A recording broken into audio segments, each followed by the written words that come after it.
Assalamualaikum dan salam sejahtera kepada Puan Azlina. Hari ini kami akan membentangkan tugasan practical work yang ketiga. Tajuk tugasan Pulse Width Modulation PWM and Frequency Shift Keying FSK Simulation using Multisim. Nama ahli kumpulan ialah Anderson Ronald anak Kajan, Terence Ending anak Edwin, dan saya Awang Muhammad Syaiful bin Awang Kalang. Ini adalah rubrik yang disediakan.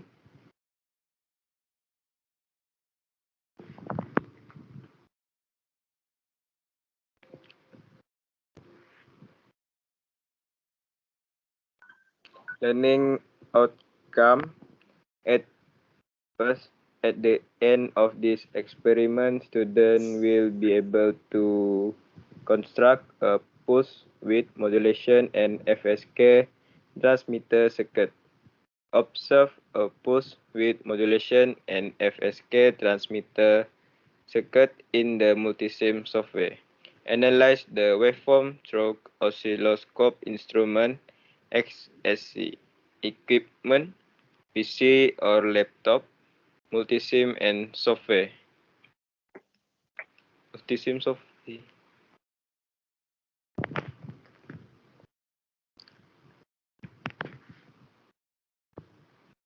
Theory, pulse width modulation or pulse duration modulation is a commonly used technique for controlling power to inertial electrical device.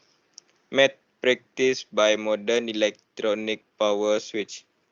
The average value of voltage and current fed to the load is controlled by turning the switch between supply and load on and off at a fast pace. The longer the switch is on compared to the off periods, the higher the power supply to the load is. The PWM switching frequency has to be much faster than what would affect the load, which is to say the device that use the power. Typically, switching have to be done several times and a minute in an electric stove. 120 Hz in a lamp dinner from few kilohertz kHz to 10 of kHz for a motor drive and well into the lens or 100 or kHz in audio amplifier and computer power supply.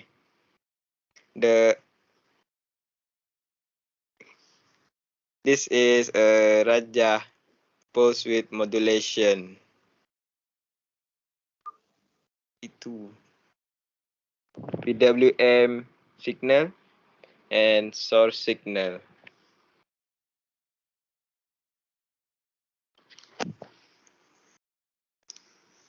Turun kah? Diri. Di sini saya akan saya akan menentangkan itu application untuk PW3 ini. Kita mula dengan data. Lepas kita mendapatkan data, kita akan mendapatkan carrier dan modulated signal untuk FSK waveform. Untuk prosedur, yang pertama adalah construct the following pulse width modulation circuit using Multisim software. Yang kedua adalah observe the pulse width modulation circuit. Dan yang ketiga adalah analyze the waveform output in the Tektronix oscilloscope XSC1 and oscilloscope XSC2. Ini adalah gambar untuk pulse width modulation circuit.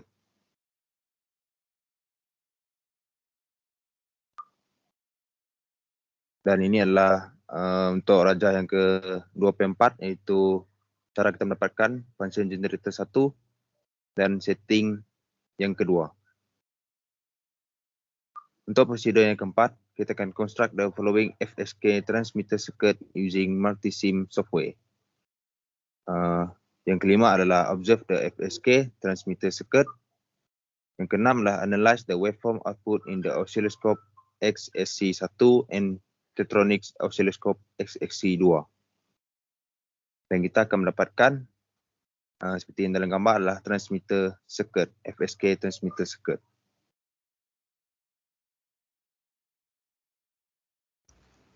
Jadi kita masukkan gambar aja ni ke dalam multisim.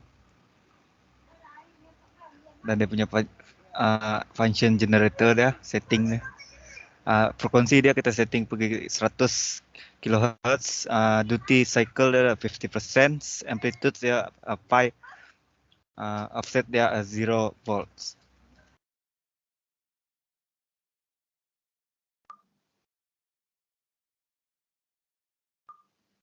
Lepas itu kita akan mendapatkan result untuk pulse width modulation. Ini adalah gambar untuk delta connection. So kita akan dapatkan result untuk pulse width modulation.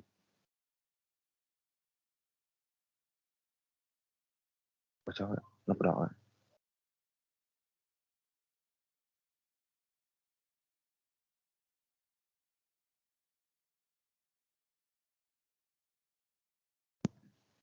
Ini adalah untuk timer rated iaitu 555.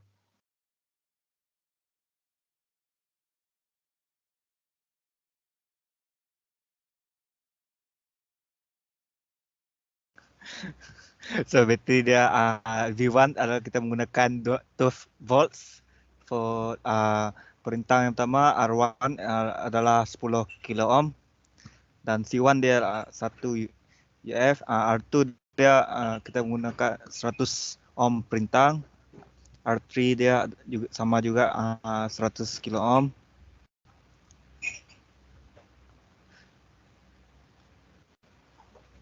Keren? Okay, ini adalah pulse width modulation waveform.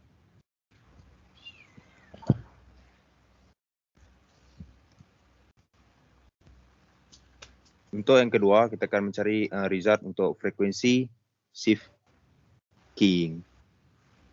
Dan Anderson akan membaca nilai yang terdapat dalam gambar. So for perintah R1, kita menggunakan 47 kilo ohms dan R2 dia kita menggunakan 100 kilo ohm, R3 dia adalah 1 kilo ohm, R4 1 kilo ohm juga, dan perintah yang kelima adalah 47 kilo ohm. So for the C1 22 NF dan C2 10 NF, dan VCC dia kita menggunakan 5.0 volts. So for this we using LM555CM. So this is XSC2 dan XSC1. So kita akan dapatkan waveform yang seperti ini menggunakan oscilloscope. Daripada gambar aja circuit kita tadi yang kita menggunakan multisim.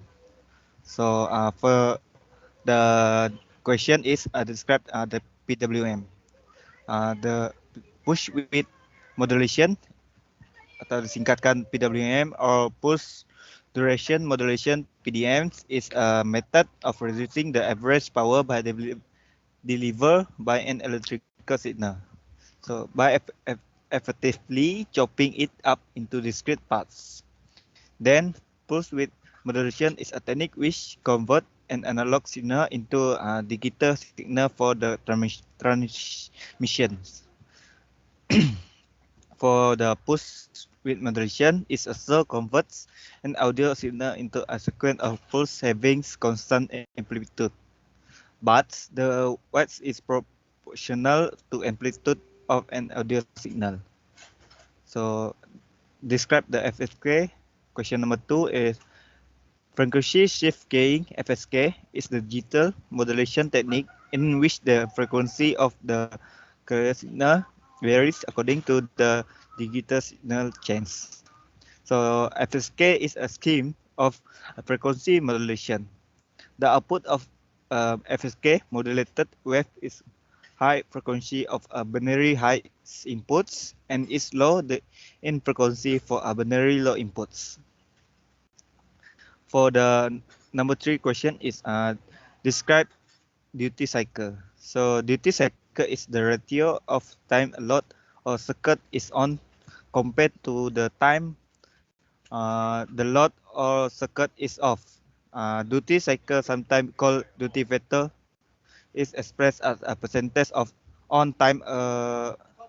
60% duty cycle is a signal that is on 60% of the time and of the other 40%. So for the question 4, state the main advantage of PWM. So we got four main advantage for PWMs to push modulation. The first one is very energy efficient when used to convert voltage or to dim light bulb. So the second one is a high power handling capability, cheap to make, and the last one is a little heat while working. So the three application of FSK is passport contactless payment system, and the second one is caller ID. Third one is remove metering application. So this is waveform of FSK. For the example, is this is data, and this carrier signal modulated. So the last one is modulated signal. So Saiful. Okay, for discussion of the result. For discussion, our team is try to construct a pulse width modulation and FSK transmitter circuit. Next, we try to solve a pulse width modulation and FSK transmitter circuit in the multisim software. Lastly, for the conclusion, we analyze the waveform through oscilloscope instruments XSC. For the conclusion in this lab, we use the oscilloscope to measure the current of several simple circuits. The oscilloscope let us actually see the current going through our setup and allow us to manipulate it to acquire value and a different perspective of this flowing energy. Through this lab, we slowly figure out how to properly use this machine and how each knob affects the output of the live graph. In the second part of the experiment, we took what we had learned previously and applied it to an actual circuit with a resistor and a capacitor in series. With this hook up, we set our generator to output square wave instead of the sinusoidal wave as we were doing in the previous part.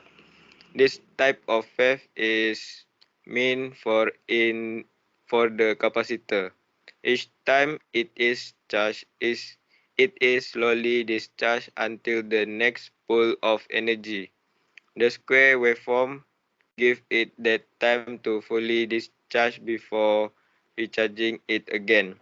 This is what we see in the graph that was made on Data Studio. This graph shows one full cycle of the system. Looking at the graph, we can see that starting from 0 at the x-axis and moving to the right, the capacitor has just been discharged from a previous charge at about time equal to 0.0056 seconds. We see the system.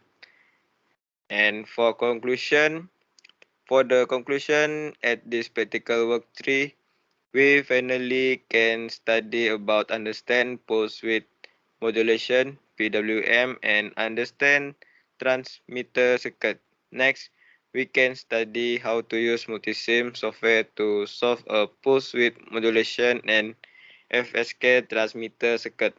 Lastly, we try to study frequency shift keying FSK using simulator transmitter circuit. That's all from us. Thank you.